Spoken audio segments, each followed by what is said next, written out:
ఖచ్చితంగా వాళ్ళ తాతగారి పేరు నిలబెట్టడం కాదు, దాన్ని మ్యాచ్ చేసేంత సత్తా ఉన్నట్టు.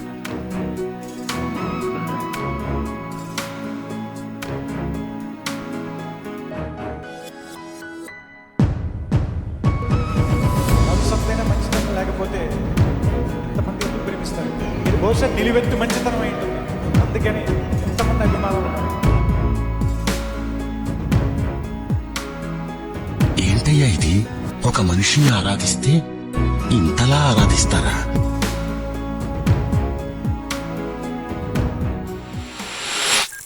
జూనియర్ ఎన్టీఆర్ ఈ పేరు వింటే మనకే తెలియని ఒక ఆనందం, అభిమానం, ఆసక్తి వస్తుంది. ఆయన్ని చూస్తే మన ఫ్యామిలీలో ఒక పర్సనే తను, మన అన్న అనే ఫీల్ వస్తుంది. ఆయన మన జీవితంలో ఒక ఫిలిం స్టార్లా కాదు, ఒక అన్నలాగా ఎప్పుడూ కనిపిస్తారు. చాలా మంది ఆయన ఫ్యాన్స్ కాదు, ఆయన తమ్ముళ్ళు, చెల్లెళ్ళు అని అనుకుంటారు. వాళ్ళ తాత లెగసీని క్యారీ చేయడం ఒకటే కాదు, అలాంగ్ ద టైం ఆయన ఓన్ లెగసీని క్రియేట్ చేసుకున్నారు. ఇప్పుడు 18 ఇయర్స్ ఒక కుర్రాడంటే ఏదో నార్మల్గా షర్టు ప్యాంట్ వేసుకుంటాడు. కానీ ఎన్టీఆర్ అన్న 18 ఇయర్స్కే రికార్డ్స్ని తన నిక్కర్లో వేసుకుని తిరిగాడు. Actor, singer, dancer, linguist, philosopher, what not, he's everything. అలాంటి మన ఎన్టీఆర్ అన్న గురించి తన బర్త్డే స్పెషల్, ఆయన ఫిల్మ్ కెరియర్ని ఒక్కసారిగా ఈ వీడియోలో చూద్దాం. సో చేతిలో చెకోడీలు పట్టుకోండి, రిలాక్స్ అయ్యి ఈరోజు మన వీడియోలోకి వెళ్ళిపోదాం. మన జనరేషన్ ఎన్టీఆర్ అన్న జర్నీని సక్సెస్, ఫెయిల్యూర్స్, కమ్బ్యాక్స్తో చూసాం. ఆయన చైల్డ్ ఆర్టిస్ట్గా స్టార్ట్ చేసిన జర్నీ. జస్ట్ 7 ఇయర్స్ ఏజ్లో బ్రహ్మశ్రీ విశ్వామిత్ర సినిమాతో సిల్వర్ స్క్రీన్ మీద డిబేట్ ఇచ్చారు. తర్వాత 13 ఇయర్స్ ఏజ్లో బాలరామాయణంలో లార్డ్ డ్రామాగా లీడ్ రోల్లో చేసి మాసివ్ బ్లాక్ బస్టర్ని కొట్టేశారు. బట్ ఆయన స్టడీస్ని కంప్లీట్ చేయడానికి ఒక స్మాల్ బ్రేక్ తీసుకున్నారు. మళ్ళీ జస్ట్ 17 ఇయర్స్ ఏజ్లో నిన్ను చూడాలనే మూవీతో హీరోగా రీఎంట్రీ ఇచ్చారు. కానీ ఆ సినిమా ఆడలేదు. అదే సంవత్సరంలో స్టూడెంట్ నెంబర్ 1 రిలీజ్ అయ్యి ఎస్ఎస్ రాజమౌళితో first collab and blockbuster hit. ఆ పాటలు, ఆ ఎమోషన్స్ థియేటర్స్లో మ్యాజిక్ క్రియేట్ చేశాయి. తారక్ అన్నని మాస్లో ఇంట్రొడ్యూస్ చేసింది ఈ ఫిలిం.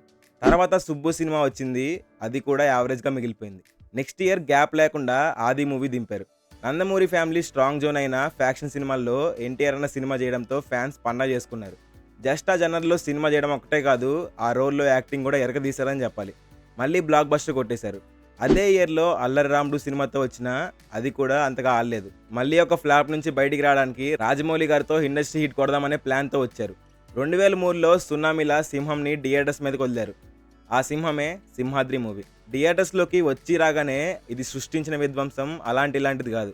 ఇంకా 20 ఏళ్ళకి ఏ యాక్టర్కి కూడా అందని సూపర్ స్టార్ అనే పేరు ఎన్టీఆర్కి అందింది. ఇంకా ఆ మాస్ సునామీకి ఎన్టీఆర్ అన్న క్రేజ్ అలా జనాల్లో ఎక్కేసింది, మామూలుగా ఎక్కలేదు ఈ క్రేజ్. అప్పట్లో ఆంధ్ర వాళ్ళ ఆడియో లంచ్కి 10 లక్షల మంది వచ్చారంటే అర్థం చేసుకోండి ఏ రేంజ్లో వచ్చిందో స్టార్డమ్.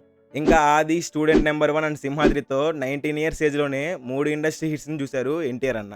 ఇంకా there is no turning back అనుకున్నారు, కానీ ఆయన డౌన్ఫాల్ అక్కడే మొదలైంది. సింహాద్రి మూవీ తర్వాత చాలా హై ఎక్స్పెక్టేషన్స్తో వచ్చిన ఆంధ్ర వాళ్ళ మూవీ ఫ్లాప్ అయింది. మళ్ళీ ఆయన నమ్మే ఫ్యాక్షన్ జనర్లో సాంబా సినిమా తీస్తే ఆ సినిమా కూడా యావరేజ్గా మిగిలిపోయింది. ఇంకా కమర్షియల్ సినిమాలతో ఆయన మళ్ళీ ట్రాక్ మీద రావడానికి ట్రై చేశారు. అలా నా అల్లుడు, అశోక్ అండ్ నరసింహ అన్నీ బ్యాక్ టు బ్యాక్ ఫ్లాప్స్ అయ్యాయి. ఇంకా ఫైనల్లీ 3 ఇయర్స్ తర్వాత రాఖీ సినిమాతో ఒక హిట్ పడింది. ఇంకా రాఖీ హిట్ కంటే ముందు ఆయన ఫ్లాప్ సినిమాల టైం నుంచి ఆయన ఫిట్నెస్ మీద చాలా ట్రోల్స్ చేశారు. ఆయన ఫ్యాట్ బాడీ స్ట్రక్చర్ అండ్ ఆయన డ్యాన్స్ మీద చాలా ట్రోల్స్ వచ్చాయి. ఈ ట్రోల్స్ ఆయన కెరియర్ని ఎఫెక్ట్ చేస్తాయని అందరూ అనుకున్నారు. కానీ అప్పుడు వచ్చింది యమదొంగ సినిమా.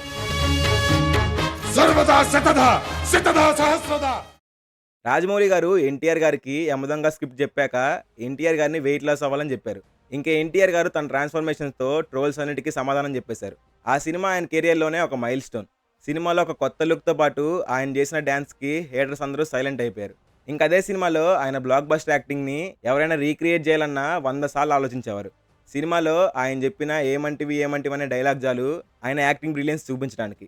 ఈ సినిమాకి ఆయనకు ఒక సైమా అవార్డ్ అండ్ ఒక నంది అవార్డు వచ్చింది.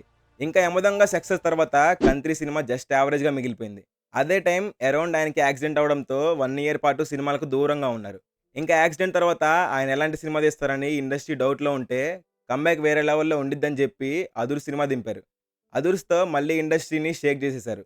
ఆయన ఈ సినిమాలో పెట్టిన ఎఫర్ట్స్ చూస్తే వేరే ఏ యాక్టర్ని కూడా ఈ రోల్స్లో ఊహించడం కష్టం అనిపిస్తుంది. తర్వాత బృందావనం సినిమాతో ఇంకొక బ్లాక్ బస్టర్ని ఆయన అకౌంట్లో వేసుకున్నారు. కానీ శక్తి సినిమాతో మళ్ళీ డౌన్ఫాల్ చూశారు. ఇంకా ఈ సినిమా తర్వాత అదే ఇయర్ హిట్ కొట్టాలని గట్టిగా ప్లాన్ చేసి ఊసరి వెళ్ళి తీసి హిట్ కొట్టేశారు. కానీ నెక్స్ట్ ఇయరే వచ్చిన దమ్ము ఆడలేదు. మళ్ళీ ఒక ఇయర్ మొత్తం గ్యాప్ తీసుకొని బాద్షాతో హిట్ కొట్టారు. ఇంకా వరుసగా 2 ఇయర్స్ రామయ్య వస్తావయ్య అండ్ రభసతో మళ్ళీ డౌన్ఫాల్ చూశారు. ఇంకా ఈ ఫేజ్ నుంచి ఆయన కెరియర్లో ఆయన ఒక కొత్త ఫేజ్లోకి వెళ్ళిపోయారు. అప్పటిదాకా తను ఒక యాక్టర్‌గా ఏదో గుడ్డిగా చేసేస్తున్నాడు గానీ, ఏం చేస్తున్నాడో ఆలోచించలేదు. బట్ అప్పుడు రియలైజ్ అయ్యారు. ఆ రోజు ఆ స్పీచ్ ప్రతి అభిమాని గుండెల్లో నాటుకుపోయింది. చేస్తూనే ఉంటా, మీకు నచ్చే వరకు తీస్తూనే ఉంటాను. ఒక సినిమాతో ఏ రేంజ్‌లో కంబ్యాక్ ఇయ్యొచ్చో 'టెంపర్' మూవీతో చూపించారు. సినిమాలో ఆయన క్యారెక్టర్ అండ్ డైలాగ్ డెలివరీలతో పాటు ఆ కోర్ట్ సీన్‌లో యాక్టింగ్ చూసి ఇది కదా మన ఎన్టీఆర్ అన్న అనిపించింది. 'టెంపర్' నుంచి ఎన్టీఆర్ 2.0 అన్నట్టు ప్రామిసింగ్ మూవీస్ చేయడం స్టార్ట్ చేశారు. తర్వాత ఇమ్మీడియేట్ నెక్స్ట్ తనకి ఫుల్ ఆపోజిట్ క్యారెక్టర్ ఎన్టీఆర్‌ని ఎవరు ఎప్పుడు ఊహించని ఒక ఇంటెలిజెంట్ క్లాస్ క్యారెక్టర్ చేశారు. నాన్న పైన ప్రేమని చాలా మంచిగా చూపించారు. సినిమాలో ఆయన పడిన కష్టం నుంచి ఆయన హెయిర్ స్టైల్ వరకు అన్నీ ట్రెండ్ అయ్యాయి. నెక్స్ట్ సినిమాతో మళ్ళీ ఇంకొక బ్లాక్ బస్టర్‌కి రెడీ అయ్యారు. మలయాళం సూపర్ స్టార్ మోహన్ లాల్‌ని మల్టీ స్టారర్‌లో పెట్టినా సరే ఆయన ఒక స్క్రీన్ ప్రెజెన్స్‌ని మెయింటైన్ చేశారు. ఈ సినిమాలో కోర్ ప్లాట్స్ అండ్ సబ్ ప్లాట్స్‌ని బాగా ఎనాక్ట్ చేశారు. ఇంకా నందమూరి ఫ్యామిలీలో ఇంకొక ఆర్క్ ట్రిపుల్ రోల్స్. ఆ ట్రెండ్‌ని కూడా కంటిన్యూ చేస్తూ 'జైలవకుశ' సినిమా తీశారు. రావణ క్యారెక్టర్‌లో ఇంటెన్సిటీ అండ్ డిసేబిలిటీతో కూడా ఒక క్యారెక్టర్ రోల్‌ని చాలా బాగా పర్ఫామ్ చేశారు. ఇంకా మిగిలిన 2 క్యారెక్టర్స్‌లో కూడా చాలా ఎఫర్ట్‌లెస్‌లీ ప్లే చేశారు. ఇంకా త్రివిక్రమ్ గారితో ఒక సినిమా కమిట్ అయ్యారు. 'అజ్ఞాతవాసి' మూవీ తర్వాత త్రివిక్రమ్ గారి పైన జనాలకి హోప్స్ పోయాయి. ఈ సినిమా అవార్డ్స్ కంటే చాలా ఎక్కువ డిజర్వ్ చూసింది. సినిమాలో మాస్ అండ్ క్లాస్‌కి ఇచ్చిన బ్యాలెన్స్ అండ్ దానికి మన ఎన్టీఆర్ అన్న పర్ఫార్మెన్స్‌కి థియేటర్స్ 3 గంటలు గుడిలా మారిపోయింది. మెయిన్‌లీ సినిమా ప్రీ రిలీజ్ ఈవెంట్‌లో ఆయన ఇచ్చిన స్పీచ్ టీఎఫ్ఐ హిస్టరీలోనే బెస్ట్ స్పీచ్. ఆ కొన్ని వర్డ్స్‌కి లిటరల్లీ గూస్‌బంప్స్ వచ్చేస్తాయి. జీవితం అంటే కొట్టుకోవడం, జీవితం అంటే తిట్టుకోవడం కాదు, జీవితం అంటే బతకటం. ఇంక ఈ మాస్టర్ పీస్‌తో చాలదు అని చరణ్ గారితో స్క్రీన్ షేర్ చేస్తూ 'త్రిబుల్ ఆర్' సినిమా తీశారు. ఈ సినిమా కోసం ఆయన పడిన కష్టం ఎవిడెంట్‌గా కనిపిస్తుంది. ఇంకా ఇంటర్నేషనల్లీ రికగ్నైజేషన్ తెచ్చుకున్నారు. ఈ సినిమాతో ఆయన మళ్ళీ 2 ఇయర్స్ గ్యాప్ తీసుకొని 'దేవర'తో వచ్చారు. 'దేవర' లాంటి ఫైనల్లీ రిటర్న్ క్యారెక్టర్‌ని ఆయన యాక్టింగ్‌తో వేరే లెవెల్‌లో తీసుకొని వెళ్ళిపోయారు. 2 క్యారెక్టర్స్‌ని కూడా ఎఫర్ట్‌లెస్‌లీ ప్లే చేశారు. ఇంకిప్పుడు 'వార్ 2' అండ్ ఆయన పవర్ అండ్ స్టామినాతో బాలీవుడ్‌ని ఏలడానికి ప్లాన్‌లో ఉన్నారు. ఇంక 'ఎన్టీఆర్ నీల్' మూవీతో ప్రపంచం మొత్తం ఆయన మార్క్ ఎస్టాబ్లిష్ చేయడం ఒకటే మిగిలింది. ఎన్టీఆర్ గారు ఆయన లైఫ్‌లో హైస్ చూశారు, లోస్ చూశారు. బట్ ఆయన ఎప్పుడు వెనకడుగు వేయలేదు. ఎప్పుడు డౌన్‌ఫాల్ చూసినా దానికి అగెనిస్ట్‌గా మంచి కమ్‌బ్యాక్ ఇస్తూనే ఉన్నారు. తన అభిమానుల్ని ఎప్పుడూ ప్రేమిస్తూ, తన అభిమానులు తన బలమని నమ్ముతూ, వాళ్ళ ఆనందం కోసం, వాళ్ళ సాటిస్ఫాక్షన్ కోసం, వాళ్ళు కాళ్ళు ఎగరేసుకొని తిరగడం కోసం తను పడని కష్టం అంటూ లేదు. తన వర్క్‌తో ఎంతోమంది యంగ్‌స్టర్స్‌కి ఇన్స్పిరేషన్‌గా మారారు ఎన్టీఆర్ గారు. ఒకసారి ఎన్టీఆర్ అభిమానిగా మారితే వాళ్ళు ఆయన్ని పిచ్చిగా ప్రేమిస్తారు. రీసెంట్‌గా జపాన్‌లో ఒక ఎన్టీఆర్ అభిమాని తన కోసం తెలుగు నేర్చుకుంది. వచ్చిన తర్వాత తెలుగు నేర్చుకున్నాను. దీంతో ఫైనల్లీ నేను చెప్పేది అభిమానులందు ఎన్టీఆర్ అభిమానులు వేరయ్యా. ఎన్టీఆర్‌కి ఫ్యాన్స్ ఉండరు, భక్తులే ఉంటారు. విషింగ్ మన man of masses young tiger junior NTR గారు ఏ వెరీ హ్యాపీ బర్త్‌డే. మీరు ఎన్టీఆర్ గారు ఏ సినిమాకి ఎక్కువగా ఎక్సైటెడ్ ఉన్నారో కామెంట్ చేసేయండి. ఇంకా ఆయన కెరియర్‌లో మీ ఫేవరెట్ సినిమా ఏంటో కూడా కామెంట్ చేయండి. ఇంకా వెళ్ళే ముందు మన ఎన్టీఆర్ అన్న గురించి ఒక 2 లైన్స్ చెప్పాలనుకుంటున్నా.